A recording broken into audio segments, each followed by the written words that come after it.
Could you tell us more about this vast intelligence of which you speak? Is it an untapped capacity within the brain, or is it some disembodied force to which we may become open?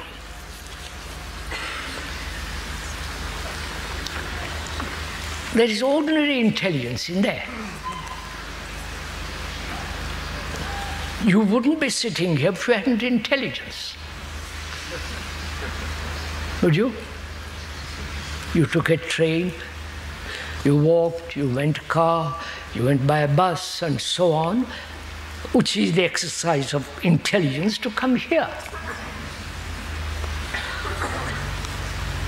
Because you wanted to come. Or it is intelligence to write a good letter. It is intelligence to put the computer together. It is intelligence that has put man on the moon. And it is not intelligence who puts a flag up there.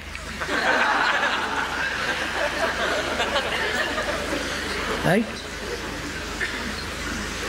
And it is intelligence that has made the computers, missiles, the atom bomb, neutron bomb, the hydrogen bomb, and all the things that are investigating about cancer, you follow? Liver trouble, and so on, so on, so on. That all requires intelligence. And that intelligence is the outcome of thought. Right?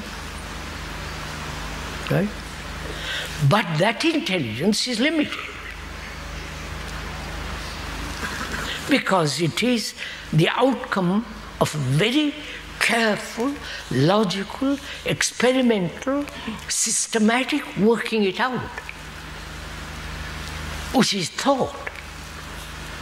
Right? So, and thought is limited.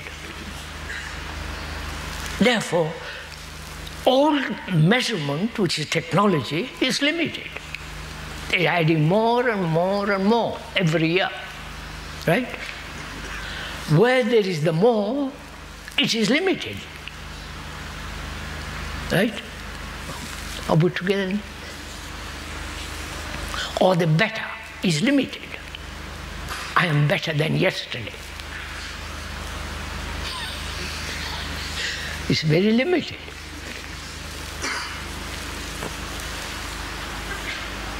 Now, is there an intelligence which is not limited? I'm asking you, we are not telling each other. We recognize the common intelligence. Earn money, do business, go to the factory, get up in the morning, you know, all the rest of it.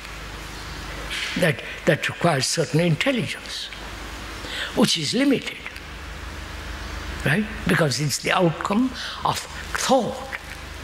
And thought, born of knowledge, and as knowledge is limited, always in the future or now, so thought is always limited.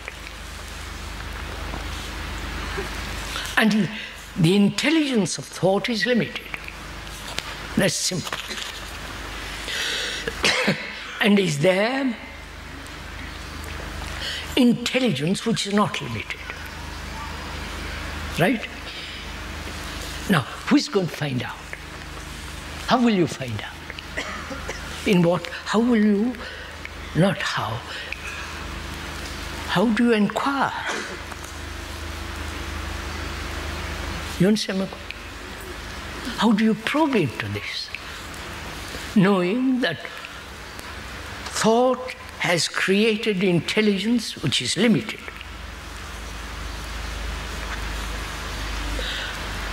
The artist, the poet, the great sculptors, the great literary people, painters and so on, all their things are limited, naturally. Though the artist may not accept that, but scientists accept it. because they're adding more and more and more every year, getting more and more knowledge about biology, about everything. So is there an intelligence which is not additive? You say the word adding to it. How can we probe into this?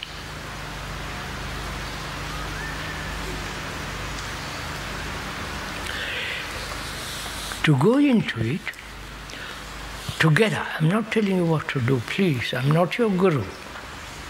I'm not your leader. I'm not your helper.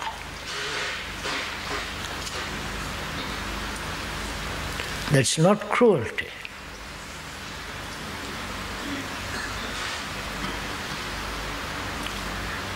Because we have been helped by so many people for thousands of years. And this help has made us weak. This help from seeking from so many directions is making us feeble. We cannot stand on our own feet and observe and be responsible. Right? If you are seeking help, how can you be responsible? Or if you are dependent, how can you be responsible? So, how do we, how is it possible to probe into this? Into that intelligence which is not limited?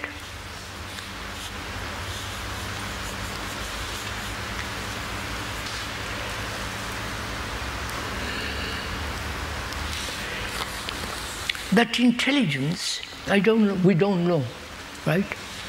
It's not, speaker has talked about it. He may know it or he may not know it. That's irrelevant.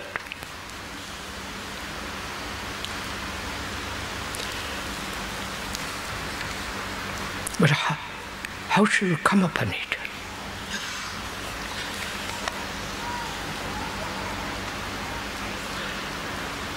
To inquire into it, I must inquire into my whole existence, right?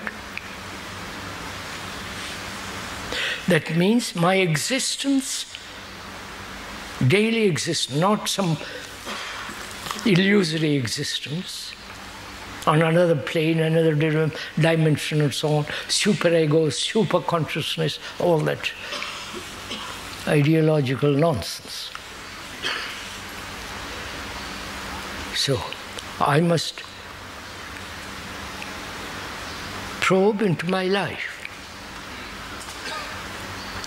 Obviously, the first thing is, where there is conflict, there is no intelligence.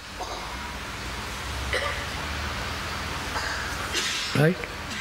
If I'm in conflict all the time with people, with ideas, with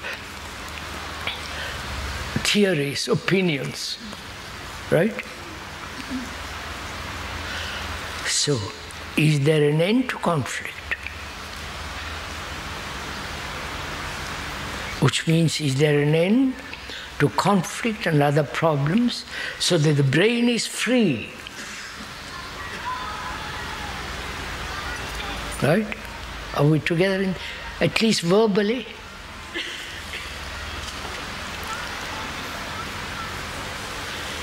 You can see the logic of it, the sanity of this.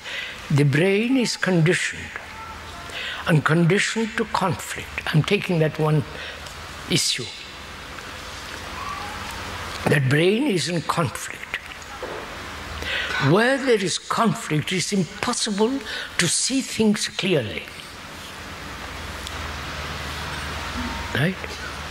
I see things very clearly that thought is limited, and whatever it does is limited, technologically or spiritual, so-called spiritually, is limited. And one sees also conflict being the way of life, struggle, being somebody, achieving something, and so on, so on, so on, is conflict. And conflict distorts perception. Right? If I'm quarreling with my wife or my husband or with neighbor,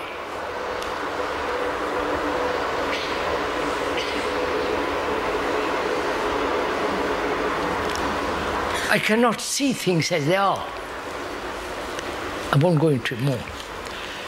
So, there must be, if I see the truth of it, that very truth frees the brain from conflict. That is intelligence. Right? Seeing the truth of something and let that truth act. Right? I see very clearly, as long as there is conflict in the brain, it is not possible to see things clearly. That very perception ends conflict. Right? Because it's so. It is so. A snake is dangerous. Wild animal is dangerous. It is so. There is no two ways about it. Right. So, where is conflict? Where is the root of conflict? What makes the brain live in endless conflict? Is there a remedy for it? Not drugs, not alcohol, not some kind of fanciful imagination. Is there a perception that frees the brain from conflict, and therefore that brain is now moving or living in quite a different state, right? And what is that state?